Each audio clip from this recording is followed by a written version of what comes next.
이사야 선지자가 너희는 주의 길을 예비하라, 그의 첩경을 평탄케 하라, 그렇게 선포한 지 500년이 지나가고 있었습니다. 구약의 마지막 선지자였던 말라기가 말씀을 선포한 후 그 후로 400년 동안 단 한 명의 선지자도 나타나지 않았고 하늘에서 하나님은 예언을 침묵하고 계셨습니다. 그렇게 침묵한 지 400년이 지나던 어느 날 그 침묵을 깨고 요단강에서 유대 광야에서 세례 요한이 이렇게 선포하고 있었습니다. 회개하라, 천국이 가까웠느니라. 사도 마태는 이 세례 요한을 이렇게 해석하고 적어놓습니다. 500년 전 이사야가 예언했던 그 광야에 외치는 자의 소리가 바로 이 세례 요한의 소리라고 해석했습니다. 오늘 3절 말씀입니다. 여러분 한번 같이 읽어보실까요? 함께 읽습니다. 시작. 그는 선지자 이사야를 통하여 말씀하신 자라 일렀으되 광야에 외치는 자의 소리가 있어 이르되 너희는 주의 길을 준비하라, 그가 오실 길을 곧게 하라 하였느니라. 이 말씀 두 개의 예언을 가만히 살펴보면 바로 세례 요한의 외침, 회개하라고 하는 외침과 그리고 500년 전에 이사야가 주의 길을 예비하라 라고 말씀하신 이 말씀과가 같은 말이라는 뜻입니다. 이 얘기는 다르게 표현한다면 회개하는 것과 길을 닦는 것과는 같은 말이라는 뜻입니다. 그런데 곰곰이 생각해 보면 그런 것 같습니다. 여러분, 길을 어떻게 닦아요? 우리가 무슨 도로 포장 전문가도 아니고 잘 모르겠다 그렇게 어렵게 생각하지 마시고요. 길 간단합니다. 뭐예요? 웅덩이는 어떻게 메꾸고요? 튀어나온 건 깎아서 없애버리고요. 굽어 있는 길은 어떻게 똑바로 펴고요. 이게 바로 길을 닦는 방법이죠. 어려운 기술은 모릅니다만 회개도 똑같은 거라는 거죠. 웅덩이, 절망하고 낙심하는 웅덩이에는 희망으로 채워놓아야 합니다. 그리고 교만으로 꽉 가로막고 있는 것은 깨 없애서 편편하게 만들어야 합니다. 굽어진 우리의 삶은 똑바로 펴서 우리 주님께서 똑바로 가시기에 합당한 길을 마련해 놓는다는 것입니다. 대림절 기간 동안에 우리는 그리스도인의 정체성에 대하여 배우고 있습니다. 첫 번째 정체성은 그리스도인이란 어떤 존재입니까? 예수님의 재림을 기다리는 사람들입니다. 근데 그냥 놀고 먹으면서 세월만 보내면서 기다리는 존재가 아니라 바로 주님의 길, 주님이 오시는 길을 닦기 위하여 준비하며 기다리는 사람들이라는 겁니다. 그래서 대림절 둘째 주일 오늘 여러분과 나누고 싶은 것은 바로 우리 그리스도인의 정체는 길 닦는 사람이라는 거죠. 동의하세요? 길을 어떻게 닦아야 합니까? 첫 번째는 웅덩이를 메워라. 웅덩이란 뭘까? 내 마음속 깊은 곳에 자리 잡고 있는 나의 절망감입니다. 불안입니다. 두려움입니다. 어쩌면 안 될지도 몰라 하는 걱정입니다. 스스로 자신에게 절망한 사람은 어느 누구도 도울 수가 없습니다. 아무리 용한 의사라 할지라도 자기 생명을 이미 포기해버린 환자는 고칠 수 없는 법입니다. 아무리 실력 있는 선생님이라 할지라도 자기 미래에 대하여 포기해버린 학생은 가르칠 방법이 없습니다. 그래서 인생에 있어서 가장 치명적인 독이 있다면 바로 자기 포기입니다. 자기를 포기한 사람은 살려낼 방법이 없어요. 난 안 돼. 이제 모든 게 끝났어. 그렇게 결단 내린 사람은 방법이 없어요. 그렇기 때문에 새로운 인생을 살기를 원하는 사람은 가장 먼저 자기 속에 숨겨져 있는 절망을 치유해야 할 필요가 있습니다. 이것은 길을 닦기 위해 무엇보다도 움푹 꺼진 웅덩이에 흙을 메워야 하는 것과 같은 이치라고 말할 수 있습니다. 주전 587년 바벨론 제국에게 조국이 멸망한 후에 유대 백성들이 겪었던 일을 생각해 보면 그들은 정말 처절했습니다. 하나님이 무섭게도 그 백성들을 내리치셨습니다. 당신의 백성들이 그토록 처참한 고통을 당할 때에도 하나님은 그들을 조금도 도와주지 않으셨습니다. 매달려 부르짖을 때에도 하나님은 응답지 않으셨습니다. 적지 않은 세월 70년 동안 말리타국 바벨론에 그렇게 고통을 당하는 그 순간에도 하나님은 철저하게 침묵하셨습니다. 그래서 이스라엘 백성들은 절망에 빠졌습니다. 아, 하나님이 우리를 버렸구나. 이제 더 이상 우리는 하나님의 백성이 아니구나. 그리고 하나님은 우리 하나님이 아니시구나. 그런데 그러던 어느 날 하나님은 이사야 선지자에게 이렇게 말씀을 선포하고 전합니다. 너희의 하나님이 이르시되 너희는 위로하라. 내 백성을 위로하라. 너희의 하나님이 이르시되 뭐라고요? 하나님이 너희의 하나님이라고. 난 여전히 너희의 하나님이라고. 내 백성을 위로하라. 아, 우리는 아직도 그분의 백성이라는 거예요. 그리고 이사야 선지자를 명하여 이렇게 위로하십니다. 너희는 위로해라. 내 백성을 위로해라. 내 백성을 위로해라. 하나님은 그들을 버리신 것이 아니었습니다. 그들을 잊어버리신 것도 아니었습니다. 아니, 그들이 허물과 잘못을 꾸짖으시며 매를 드시는 그 순간에도 그들이 고통 가운데 아파하는 것을 보시면서 더욱 마음 아파하시던 사랑의 아버지이셨던 것입니다. 엄마가 자식이 잘못해서 매를 들 때에는 그 매를 맞는 자식 입장에서 보면 참 엄마가 내 엄마 아닌 것 같이 느낄 때도 있습니다. 여러분 안 맞아보셨어요? 안 맞아본 것처럼 폼 잡지 말고 그때 심정이 어땠어요? 우리 어렸을 때 우리 엄마 맞나? 혹시 옆집 아저씨가 장난하는 것처럼 나 다리 밑에서 주워온 거 아닌가? 그래서 가출하는 애들이 있어요. 예. 나도 가출하고 싶은 생각이 들더라고 어떤 때는. 엄마가 의붓 엄마 같고 나는 주워다 기는 아이 같습니다. 하지만 그 엄마가 그렇게 호되게 꾸짖으시고 매를 주시고는 돌아서서 눈물을 지으시는 것을 보면서 우리는 다시 깨닫습니다. 엄마 맞구나. 엄마 맞구나. 하나님은 결코 우리를 잊으신 적이 없으십니다. 오히려 우리가 잘못해서 매를 드시는 그 순간에도 아파하는 우리를 지켜보시면서 더욱 마음 아파하시는 사랑의 아버지이셨습니다. 그래서 이사야 선지자는 이사야 49장 15절에서 이렇게 하나님의 마음을 전합니다. 여인이 어찌 그 젖 먹는 자식을 잊겠으며 자기 태에서 난 아들을 긍휼히 여기지 않겠느냐. 그들은 혹시 잊을지라도 나는 너를 잊지 아니할 것이라. 그들은 혹시 잊을지라도 나는 너를 잊지 아니할 것이라.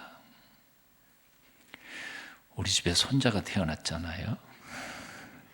얼마나 울어 제끼는지. 그래도 참 얌전한 축에 속한데요. 네.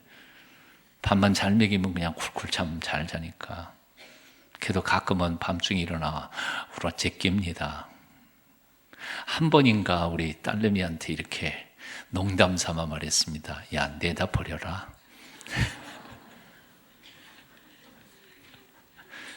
내다 버려요?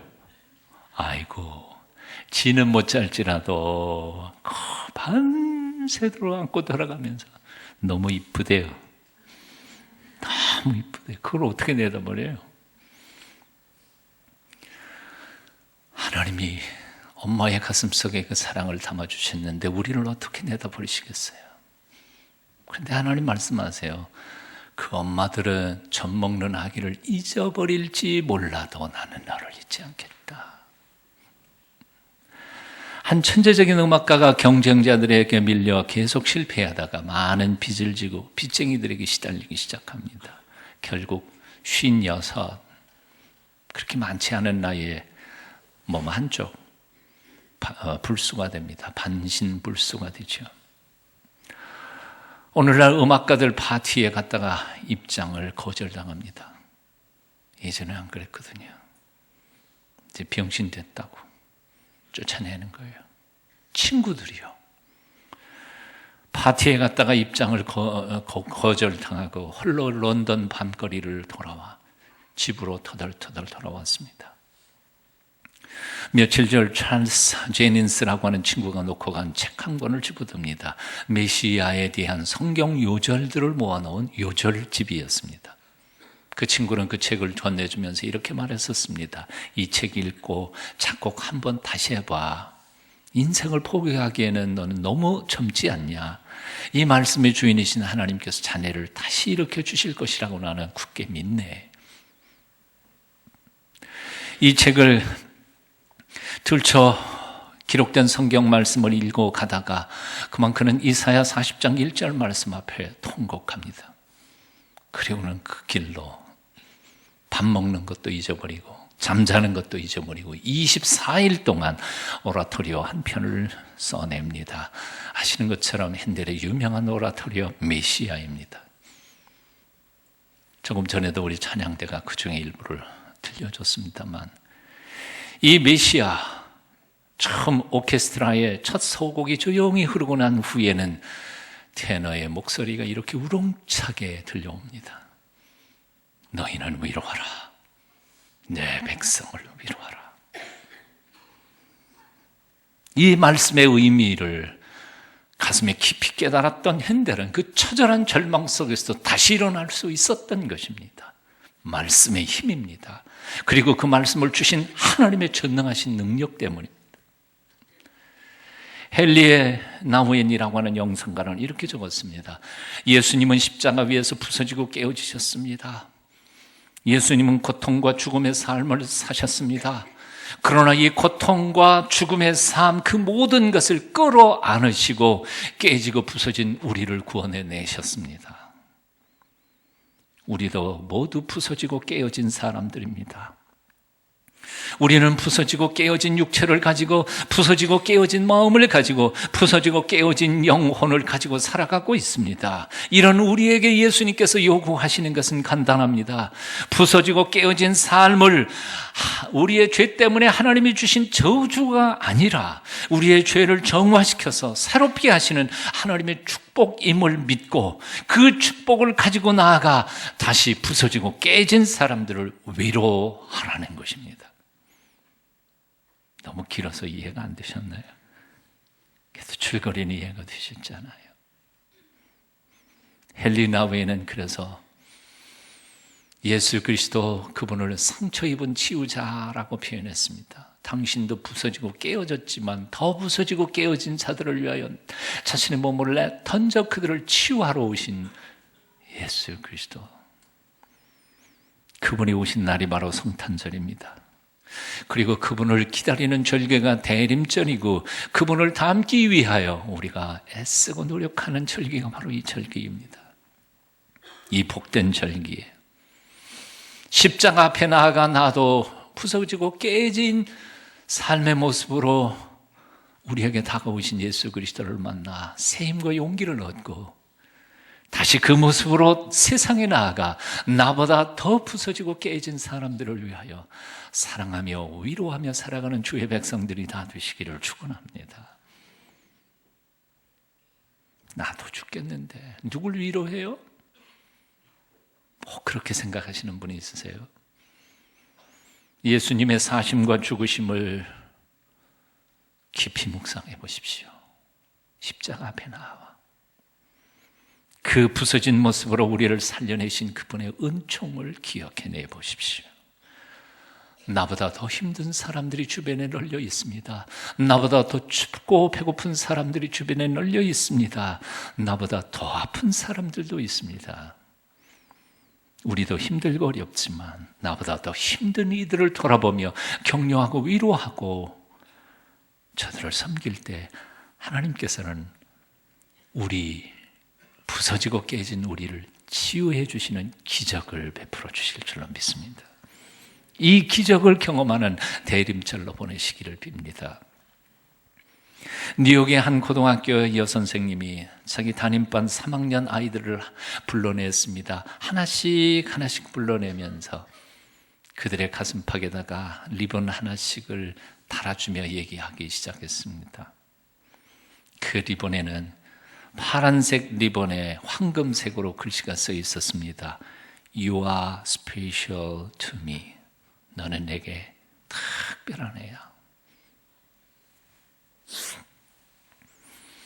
그 아이를 특별하게 생각하는 이유를 설명을 해준 후에 가슴에다가 달아주고 그리고 리본 3개를 각각 학생들에게 주었습니다. 너희들에게 꼭 특별한 사람이라고 생각한 사람에게 가서 리본을 달아주고 그리고 남은 2개를 선물로 드려라. 그들도 나아가서 달아주도록 해라. 숙제를 냈습니다. 그 중에 한 학생이 얼마 전에 진로 문제를 친절하게 도와주었던 학교 근처의 한 회사의 부사장님을 찾아갔습니다. 설명을 다 한 후에 당신은 제게 정말 특별한 분이셨습니다. 고맙습니다. 리본을 달아드리면서 2개를 꺼내놓고 선생님이 특별하다고 생각하시는 분에게 선물해 주세요. 그리고 이거 뜻을 설명해 주세요. 부사장은 한참 고민을 하다가 그렇게 악한 시어머니처럼 들들 볶는 자기 사장님을 기억했습니다. 퇴근 전에 사장실을 찾아 들어갔습니다. 사장님, 제게는 너무 버겁고 힘드시지만 곰곰이 생각해 보니까 사장님은 제게 아주 특별한 분이십니다. 어떤 학생이 와가지고 이거 특별한 사람한테 달면서 설명하라 그래서 제가 설명드립니다. 그리고 리본을 사장님 가슴팍에도 이렇게 달아드리면서 You are special to me. 그리고는 리본 하나를 드리면서 사장님도 숙제하세요. 사장님이 한 개의 리본을 받아 가지고는 고민을 하다가 그날은 일찍 퇴근을 합니다. 늘 밤늦게 퇴근하던 사람이 집에 들어가서 17살 난 아들을 불러 앉혀놓고는 말합니다. 오늘 부사장이 내 방에 들어오더니 리본을 달아주더라. 그리고 리본 하나를 더 주면서 당신에게 특별한 사람, 소중히 여기는 사람에게 달아주라고 숙제를 내게 주었단다. 얘야, 나 사업하느라고 너무 눈코 뜰 새 없이 바쁘다가 보니까 너하고 앉아서 이렇게 얘기할 시간이 그렇게도 없었구나. 그리고는 내 성적표만 보면서 내 방 지저분하다고 큰 소리만 바락바락 질러댔던 거 생각해 보니까 미안하구나. 따뜻한 말을 한 번도 해보지 못했던 거 미안하다. 하지만 너는 내게 가장 소중한 존재란다. 사랑한다. 사랑한다. 그리고 아들 가슴에 달아줍니다.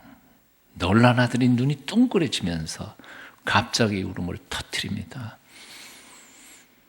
엄청나게 울어대고 눈물을 그칠 줄 모르다가 마침내 고개를 들어 훔치면서 아버지를 바라보며 이렇게 울먹입니다. 아빠, 사실 저는 오늘 밤 자살하려고 그랬어요.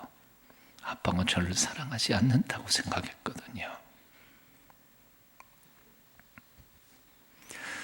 우리는 왜 사랑하는 이들에게조차 따뜻한 말 한마디를 아끼면서 살아가고 있을까요? 그래서 사랑하는 이들이 내가 그들을 사랑한다는 사실을 왜 모르도록 하면서 살까요? 왜 이렇게 어리석을까요?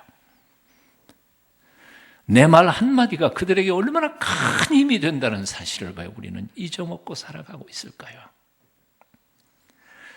우리 인생들에게 있어서 가장 큰 엄청난 선물은 비싼 선물도 아니고 대단한 어떤 게 아니라 바로 나의 격려 한마디, 사랑한다고 하는 고백의 한마디가 그들에게 엄청난 선물이 아닐까 생각해 봅니다. 이번 대림절 기간 동안 여러분의 위로 한마디가 누군가에게는 인생을 새롭게 출발하는 기적이 되시기를 축원합니다. 사랑한다고 말하십시오. 너는 내게 정말 소중한 존재라고 말하십시오. 다시 용기를 가지고 일어설 수 있게 하십시오.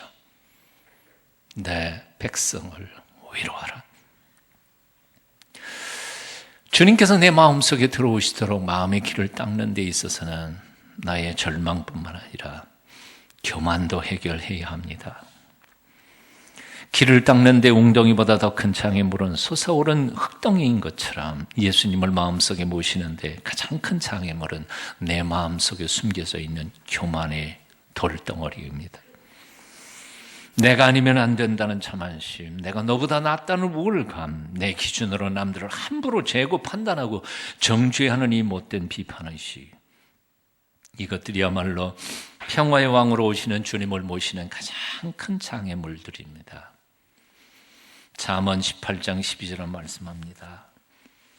마음의 교만은 멸망의 선봉이요 겸손은 존귀의 앞잡이니라. 교만한 사람은 하나님을 의지하지 않습니다. 하나님만 의지하지 않는 게 아니라 사람도 의지하지 않습니다. 교만한 사람은 도움을 받으려 하지도 않고 도움 받고도 고마워하지 않습니다.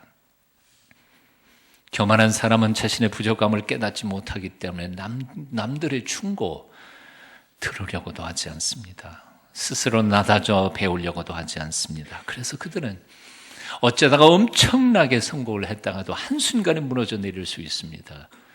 그리고 한 번 무너지면 다시는 일어서기가 힘들어 가는 게 바로 교만한 사람들의 특징입니다. 이 대림절 둘째 주간을 지내면서 사랑하는 여러분이요, 내 속에 깊이 숨겨져 있는 교만을 찾아내시기를 바랍니다. 그것을 십자가에 못 박아 버리십시오. 그리고 새롭게 일어설 수 있게 되기를 축원합니다. 미국의 유명한 신경정신과 의사 데이빗 훅 박사가 신경과민증에 걸린 환자 1000명과 건강한 사람 1000명을 비교를 했더니 신경과민증에 걸린 사람의 대부분이 교만한 사람이었다는 겁니다. 그 중에도 특히 남을 비판하기를 좋아하는 날카로운 성격을 가진 까칠한 사람들이 그 병에 더 많이 걸리더라는 거지요. 반면 건강한 사람들은 겸손한 성격의 소유자들입니다. 남을 비판할 줄 모르는 따뜻한 온유한 사람들이 건강하더라는 거예요. 비교적, 통계적으로요. 구약의 열왕기상 하를 보면 유다 왕들이 20명이 나오는데 그 중에 겸손하게 하나님을 잘 섬긴 왕들은 평균 통치 기간이 33년 8병이고요. 그렇지 못한 교만에서 하나님조차도 믿지 않고 하나님의 명령 떠나서 제멋대로 살았던 왕들이 12명인데 그들의 통치 기간은 앞에서 말한 사람들의 3분의 1도 안 되는 10년 이하, 어떤 왕은 열흘도 못 가서 폐위됩니다. 오늘 본문에서 세례 요한은 이렇게 말합니다. 회개하라, 천국이 가까웠느니라. 회개란 무엇일까요? 몬테피오라고 하는 랍비는 이렇게 표현했습니다. 회개란 자기가 저지른 죄를 버리되 그 생각과 마음조차도 그 죄부터 다시는 돌아오지 않도록 떠나는 것이다. 떠나는 거예요. 유대인들의 격언에 이런 말이 있습니다. 만일 손에 더러운 것을 쥐고 있다면 저 바닷물을 몽땅 다 써도 여전히 모자랄 것입니다. 하지만 손에 있는 더러운 거 버리면 양푼 한 그릇에 물 가지고도 충분히 손을 깨끗이 씻을 수 있다. 너무나 많은 사람들이요, 여전히 죄를 지으면서 여전히 회개하면서 그걸 놓지 못하고 그냥 죄된 삶을 살아갑니다. 그러면서도 하나님의 은혜 가운데 살기를 원합니다. 그럴 수 없습니다.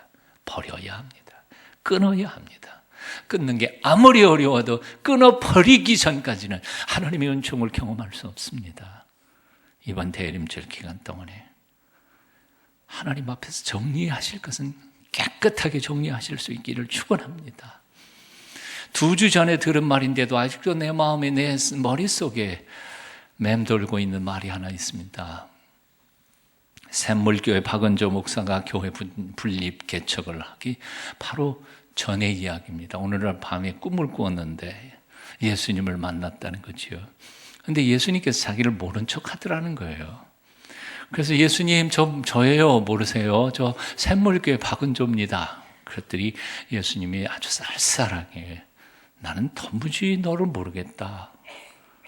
그래서 기겁을 하고 깼다고 그래요. 일주일을 고민하다가 그 다음 주에 당회 소집을 했대요.